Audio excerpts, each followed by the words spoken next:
جو سورہ آل عمران میں آیت نمبر 133 آنورڈز ہے، اللہ تعالیٰ جنتیوں کی خوبیاں بتاتے ہوئے کچھ خوبیاں بیان کرتے ہیں نا کہ وہ کاظمین الغیظ، غصے کو پی جاتے ہیں، لوگوں کو معاف کرتے ہیں.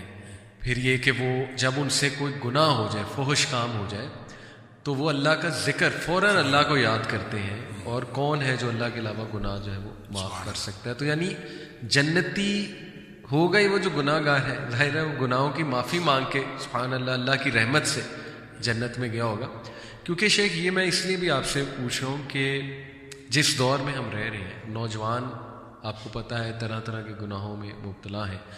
جیسے آپ نے کہا ہم سب گناہ گار ہیں، تو یہ سوال بار بار آتا ہے کہ میں نے یہ گناہ کیا، توبہ کی، پھر ریپیٹ کیا، پھر توبہ کی، پھر ریپیٹ کیا، پھر توبہ کی، پھر ریپیٹ کیا، آخر کب تک؟ مطلب میں کیا کروں؟ اس سے بار بار یہ بہت کامن سوال ہے میرے ان باکس میں نوجوانوں کا. تو یہ کہیں نہ کہیں وہ یہ سمجھتے ہیں کہ اس کا مطلب ہے کہ ہماری توبہ نہیں قبول ہو رہی، یا یہ کیا ہے، کچھ ایسی ایڈکشن ہو چکی ہے. جیسے وہ ایک حدیث میں نے شیخ سنی تھی، correct me if I am wrong, کہ اللہ جو ہے نا اس کو بار بار توبہ کرنے والے جو ہے توابین بہت پسند ہے. اور اسی حدیث میں شاید یہ بھی تھا کہ ایک انسان ایک گناہ سے بار بار جو ہے وہ آزمایا جاتا ہے. تو یہ میں ان نوجوانوں کے لیے صرف آپ سے سوال پوچھ رہا ہوں کہ جو شاید مایوسی کا شکار ہو چکے ہیں. جیسے کوئی کہتا ہے، میں کھل کے آپ سے پوچھ لیتا ہوں، کوئی کہتا ہے جی کہ مجھے پون کی ایڈکشن، کہتا ہے جی کہ میں بار بار یہ چیز دیکھ لیتا ہوں اور مجھ پہ جذبات حاوی ہو جاتے ہیں. تو وہ یہ سمجھتے ہیں کہ شاید ہماری توبہ نہیں قبول ہو رہی، اس وجہ سے ہم بار بار اس میں گر رہے ہیں. تو وہ کیا ایسا کریں کہ دیکھیں اس میں نا ویسے تو بہت سارے پہلو ہیں، لیکن میں ایک ڈائریکٹ میں اس کی بات کر لوں. جی دیکھیں جب کوئی شخص توبہ کرتا ہے تو اس کو توبۃ النصوح کرنی چاہیے. صحیح، ٹھیک ہے، توبۃ النصوح، بالکل قرآن کہتا ہے توبۃ النصوح. صحیح. توبہ اصل میں عمل ہے، استغفار قول ہے، توبہ عمل ہے. زبردست. ٹھیک ہے، لہذا توبہ کا معنی ہے واپس آنا، بالکل ٹھیک. اور استغفار کا معنی ہے اللہ سے مغفرت مانگنا. تو دونوں کام اس کو کرنے پڑیں گے. کہ ایک تو وہ یہ کام کرے گا جب اس کو احساس گناہ ہے، تو ایک تو کہے گا یا اللہ مجھے معاف کر، بالکل ٹھیک. رب اغفر لی. کسی بھی کوئی بھی الفاظ استعمال کرے، لیکن وہ ایک تو اللہ تعالیٰ سے معافی مانگے. صحیح. دوسرا کام وہ یہ کرے گا، وہ واپس آ جائے گا. توبۃ النصوح آ جائے، توبوا الی اللہ، اللہ کی طرف واپس آ جاؤ. توبۃ النصوح، سچی توبہ کرو. یہ توبۃ النصوح کیا ہوتی ہے؟ اس کو بعض لوگوں نے تو کہا نصوح جو ہے یہ نصیحت خیر خواہی سے ہے. یعنی ایسی توبہ ہونی چاہیے کہ انسان اپنے لیے خیر خواہی کا اظہار کرے کہ اس کے بعد وہ گناہ نہ کرے. اللہ. دوسرا توبۃ النصوح اس اعتبار سے ہے کہ ایک عربی میں اصطلاح استعمال ہوتی ہے عسل الناصح، صحیح، یعنی شفاف شہد. تو توبہ اتنی شفاف ہونی چاہیے کہ اس کے اندر کوئی کنٹامینیشن نہیں ہونی چاہیے، سبحان کہ جیسے شفاف شہد ہوتا ہے اس طرح کی ہونی چاہیے.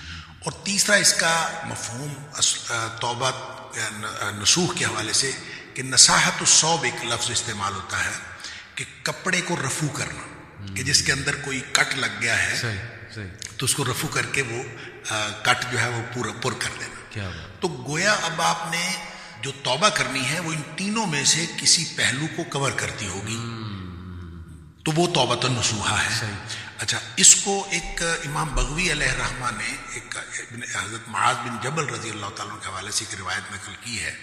مجھے نہیں پتا اس کی جو اوریجنل جو اس کی سند ہے اس کی اسنادی حیثیت کیا ہے، لیکن امام بغوی علیہ الرحمہ نے نقل کی ہے کہ حضرت معاذ کہتے ہیں کہ میں نے نبی پاک صلی اللہ علیہ وسلم سے پوچھا کہ توبۃ النصوح کیا ہوتی ہے. تو انہوں نے کہا کہ توبۃ النصوح یہ ہے کہ اللہ سے اس طرح سے توبہ کرنا اور اس طرح سے ندامت کا اظہار کرنا کہ جس گناہ کے بارے میں آپ توبہ کر رہے ہیں اس گناہ کے بارے میں آپ کا عزم یہ ہو کہ میں کبھی اس گناہ کی طرف دوبارہ نہیں لوٹوں گا. جس طرح جانور کے تھن میں سے دودھ نکل آتا ہے اور وہ واپس کبھی نہیں لوٹتا، اس طرح سے یہ طے کر لینا کہ میں یہ واپس کبھی نہیں لوٹوں گا. یہ مثال دی کہ اس طرح سے انسان طے کرے کہ میں نے واپس نہیں لوٹنا، تو وہ توبۃ النصوح ہوتی ہے. صحیح. اب اگر کسی نے توبہ کی ہے جی، اور توبہ کے بعد اس کا عزم یہی ہے، اور توبہ کی 4 شرائط میں ایک شرط بھی یہ ہے صحیح کہ یعزم، کہ وہ یہ ڈٹرمنیشن اور اس ارادے کا اظہار کرے جی کہ اللہ یعود الیہ ابدا، کہ دوبارہ کبھی بھی اس گناہ کی طرف واپس نہیں آئے. اگر یہ گناہ کی یہ جو توبہ کی شرائط میں ساری شرائط موجود ہیں، لیکن 4 شرائط. سب سے پہلی شرط ہے ان یندم علی فعلہ، بلکہ میں یہ کہوں گا کہ یہ دوسری شرط ہے، اس سے بھی پہلی شرط یہ ہے ان یقلع عن المعصیہ، کہ سب سے پہلے یہ ہے کہ انسان گناہ سے باہر آئے. بالکل ٹھیک. گناہ میں ملوث ہوتے ہوئے توبہ قبول نہیں ہوتی. بالکل ٹھیک. یعنی آپ اگر کسی بھی گناہ میں ملوث ہیں اور توبہ کیے جا رہے ہیں تو اس کا تو کوئی فائدہ نہیں ہے. ایسے ہی گناہ سے باہر یقلع عن المعصیہ، یہ پہلی شرط ہے، اس میں سے باہر نکل آئے. بالکل ٹھیک. پھر اس کو بھی دوسری شرط آپ قرار دیں کہ ان یندم علی فعلہ، اس کے اوپر اس کو ندامت ہو، پشیمانی کی، اللہ میں نے تو نہیں کرنا تھا، یہ سے ہو گیا. تیسری بات یہ کہ یعزم اللہ یعود الیہ ابدا، یہ عزم کرے کہ میں دوبارہ کبھی بھی اس میں واپس نہیں آؤں گا، اس گناہ کے اندر. اور اس میں اس مثال کو لے لیجئے جو معاذ بن جبل رضی اللہ عنہ کی حدیث میں ہے کہ جس طرح تھن میں دودھ واپس نہیں جا سکتا، اس طرح سے آپ گناہ کی طرف واپس نہیں جا. یہ عزم، یہ توبۃ النصوح ہے.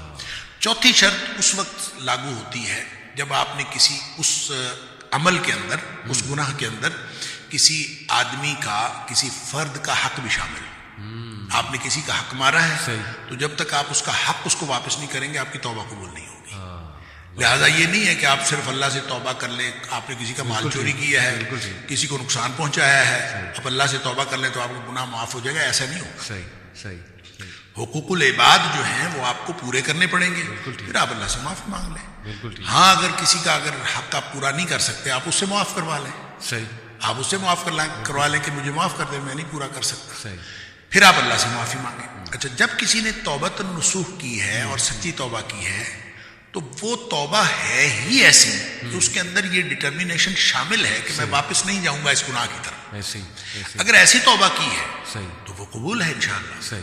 اور اگر وہ توبہ کرنے کے بعد اس سے گناہ چاہے اگلے 5 منٹ بعد سرزد ہو جائے، یہ اب اس کا معاملہ نہیں ہے.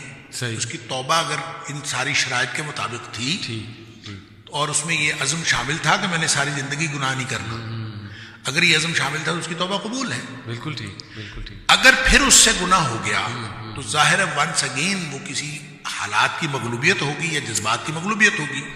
تو جب پھر گناہ ہوا تو پھر اس کے اوپر وہ اسی طرح کی توبہ پھر لاگو ہوگی، پھر ہوگی تو پھر اس کو توبہ قبول ہو جائے گی.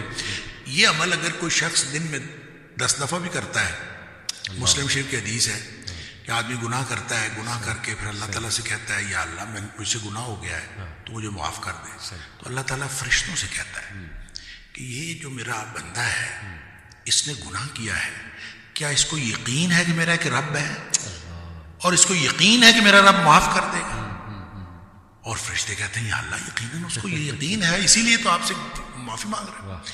اللہ تعالیٰ فرماتے ہیں میں نے اس کو معاف کر دیا. کیا بات. اچھا، کچھ دیر بعد پھر گناہ کر لیتا ہے، پھر بیٹھ جاتا ہے رب انی اذنبت ذنبا، اللہ مجھ سے گناہ ہو گیا ہے، تو پھر معافی مانگتا ہے اللہ تو مجھے معاف کر دے. اللہ تعالیٰ پھر فرشتوں کو گواہ کر کے کہتا ہے کہ اس کو یقین ہے کہ میرا رب اب بھی معاف کر دے. اللہ تعالیٰ پھر معاف کر دیتا ہے. سبحان اللہ. پھر تھوڑی دیر بعد پھر اس سے گناہ ہو جاتا ہے. اچھا، اس کا مطلب گناہ کے دوبارہ ہو جانے کے ساتھ اس کا تعلق نہیں ہے. اس کا تعلق آپ کی توبہ کی کوالٹی کے ساتھ ہے کہ آپ نے توبہ کس قسم کی ہے. اگر توبہ کی کوالٹی ٹھیک ہے تو گناہ معاف ہے انشاءاللہ. حتیٰ کہ مسلم شریف کی حدیث میں آتا ہے کہ نبی پاک صلی اللہ علیہ وسلم نے فرمایا کہ اللہ فرماتا ہے پھر کہ اب میں نے اس کو ویسے ہی معاف کر دیا ہے، یہ گناہ کرتا رہے، توبہ کرتا رہے، میں نے اس کو ویسے ہی معاف کر دیا. اس کی وجہ پتہ کیا؟ اس کی وجہ یہ ہے کہ توبہ صرف اس شخص کے لیے نہیں ہے کہ جس نے گناہ کیا ہے. توبہ اصل میں مومن کی زندگی کا منہج ہے. مومن کی زندگی توبہ سے. اب اللہ کے رسول صلی اللہ علیہ وسلم کا کیا گناہ تھا؟ نبی کریم صلی اللہ علیہ وسلم فرماتے ہیں میں ایک دن میں 70 سے زیادہ توبہ استغفار کرتا ہوں، اور ایک حدیث میں فرمایا 100 دفعہ میں توبہ استغفار کرتا ہوں، اور تم بھی توبہ استغفار کیا کرو. تو جب نبی پاک صلی اللہ علیہ وسلم ایک دن میں 100 دفعہ کرتے ہیں تو ہم کس بات میں، ہمیں تو سارا دن توبہ استغفار ہی کرتے رہنا چاہیے. جب نبی پاک صلی اللہ علیہ وسلم کرتے ہیں تو اس کا مطلب ہے یہ گناہ کی وجہ سے نہیں ہوتی، یہ مومن کی زندگی کا ایک منہج ہوتا ہے کہ وہ بار بار اللہ تعالیٰ کی طرف واپس آتا رہے. اس کی توجہ ادھر جاتی ہے، اس کی توجہ ادھر جاتی ہے، وہ واپس آئے، بار بار اپنا رجوع اللہ کرتا رہے. اور رجوع اللہ کو ری انشور کرتا رہے اور رینیو کرتا رہے. بالکل صحیح. اور یہ انسان یہ اللہ تعالیٰ نے یہ توبہ کا منہج دیا ہے اصل میں، جس کا جو انسان کی مومن کی زندگی کا منہج ہے. وگرنہ ایسا نہیں ہے کہ لازماً توبہ کرے، پہلے گناہ کرے پھر توبہ کرے. گناہ نہ بھی ہو توبہ کرے ایسے اور توبہ کرتا رہے اور رجوع اللہ کرتا رہے. لہٰذا جو سوال آپ نے کیا تھا اس میں یہ ہے کہ اگر کسی سے گناہ بار بار ہوتا ہے تو گناہ کی ریپیٹیشن امپورٹنٹ نہیں ہے. امپورٹنٹ ہے کہ آپ نے جب توبہ کی تھی تو اس وقت اللہ سے کیا عزم کیا تھا. واہ بالکل صحیح. اگر اس کی کوالٹی ٹھیک ہے تو توبہ انشاءاللہ قبول ہے. صحیح. اور اگر اس میں بدنیتی تھی کہ ٹھیک ہے کوئی بات نہیں، ایک دفعہ میں معاف کروا لوں پھر دوبارہ دیکھتے ہیں، صحیح. اگر یہ بدنیتی تھی، اس کی پہلی توبہ ہی قبول نہیں ہے، ریپیٹیشن کی کیا بات ہے. اس کی پہلی توبہ ہی قبول نہیں ہے اگر اس نے بدنیتی سے کی تھی. لہذا نیک نیتی کے ساتھ کی ہوئی، پوری شرائط کے ساتھ کی ہوئی توبہ وہ انشاءاللہ قبول ہے.